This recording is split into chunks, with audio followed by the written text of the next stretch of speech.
जी हाँ, विवाह पंचमी मेला समिति स्थान गनौरा आप तमाम देशवासियों को हार्दिक अभिनंदन करता है और करता ही रहेगा।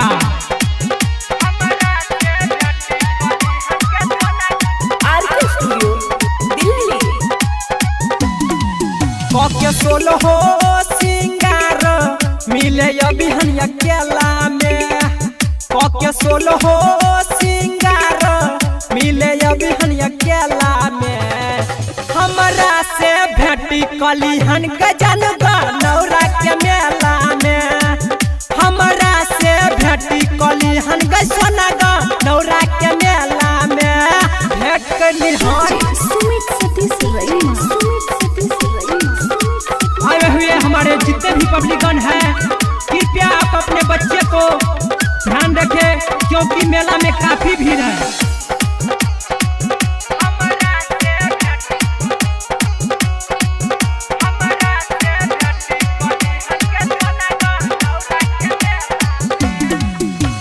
सोना बाबूजी की स्वीटी जानू मैंने ले हमर कहना गे। हाँ सोना बाबूजी की स्वीटी हमार छी मैंने ले हमर कहना गे।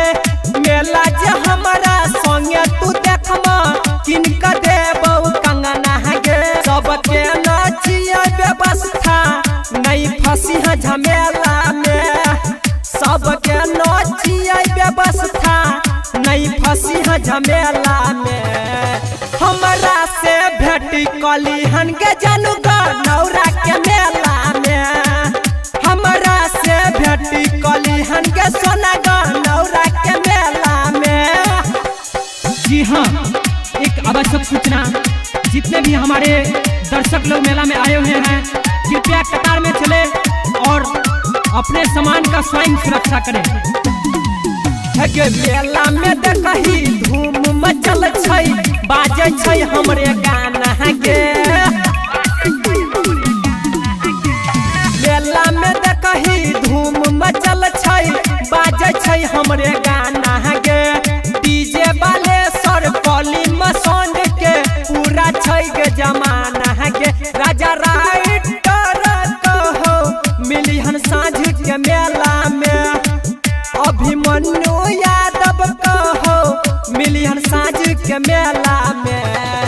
हमरा से भेटी कलिहन के जानू गनौरा के मेला में, हमरा से भेटी कलिहन के सोना गनौरा के मेला में। भेट कलिहन presented by Raja Rani Music।